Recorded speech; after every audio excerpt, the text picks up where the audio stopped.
Zachariah. He was a nice person. He was a decent person. He was very smart. He was the only Christian in the whole of the school. And I hated him. And because I thought as a Muslim, I must be better than him.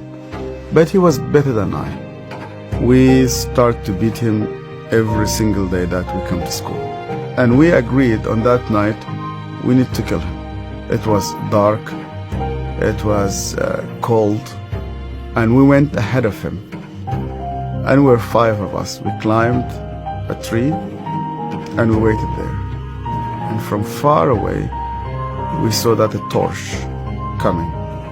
And the light became bigger and bigger as it approaches us. And the minute that he just went under the tree, we jumped at him. He was crying, he was screaming, he was shouting. We broke his arm, we broke his leg. He started to bleed. And because he started to scream and begging for help, I put my hand in his mouth so that no noise will come out of it. Similar when you're slaughtering a sheep, it's just shivering, and the others were beating him. I felt very proud. You were actually doing something for Allah. You want to please Him. And suddenly, he could no longer breathe, and we could not hear his voice. We left him in the wood between life and death. We went back, you wash yourself, and you pray. And Zachariah never came back. I've never seen him again. I was born and raised up in a very, very fanatic Muslim family. When I was a child, my father brought me to a Quran school. I was only 8 years old, and my father just dropped me there. They shaved my head. We sat in a circle. The Shaykh sat in the middle of the circle, and he has a very long whip. I was forced to memorize the Quran. Every mistake that you do, this whip will just come right in the middle of your head. You're not allowed to cry, because in our culture they tell you men never cry. I was crying every single night. And they told me, you belong to the Islamic Ummah, and that's why you fight for it, you stay loyal to it. I started to hate people, to hate everybody who's not a Muslim.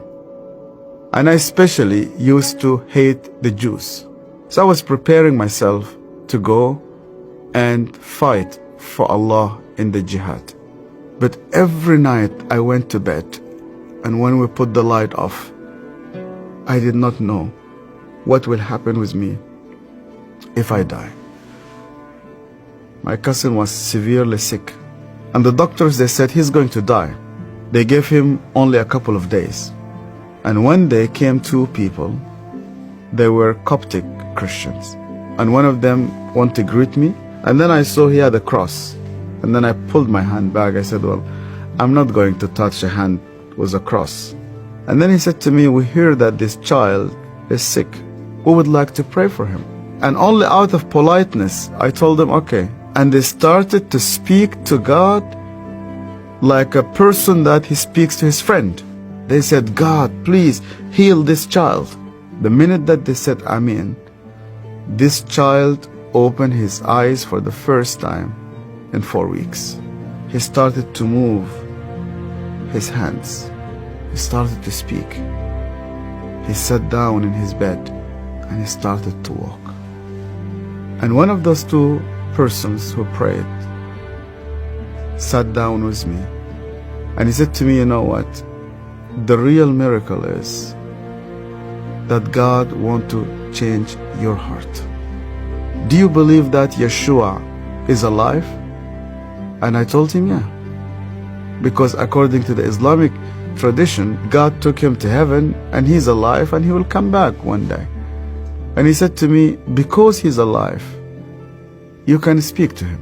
That changed my entire life. And when I started to read the scripture, nobody needed to convince me to love the Jewish people. The only way for Muslims to start to love the Jews is when they meet Yeshua. I loved my family, I loved my father, I loved my mother, and I loved my community. And when I decided to follow Yeshua, my grandfather and my father said to me, "You are no longer one of us." They made a funeral. They invited friends and family. They brought a coffin to the cemetery, and they said, "Our son is dead." To be declared dead with no family, I said to God, "Where are you?" I heard this voice, and this voice told me, "You know that the grave where your name is written, you know that grave is empty. And guess what? My grave is also empty." I went to Egypt for the first time after many years, and I was in a pastoral conference. And one of the Sudanese pastors came to me, it's an elderly man, gray hair, started to speak to me, and he asked me, "Where did you come from?" I told him my story. He started to cry. And then I asked him, "Why are you crying?" And he said to me, "Do you remember me? My name is Zachariah." And suddenly, I remembered him. The last time I saw him, it was in that dark night. I could hear suddenly the way that he was screaming, even though that was 25 years. Suddenly I started to see his broken arm and broken legs. I started to see the scars which I caused him.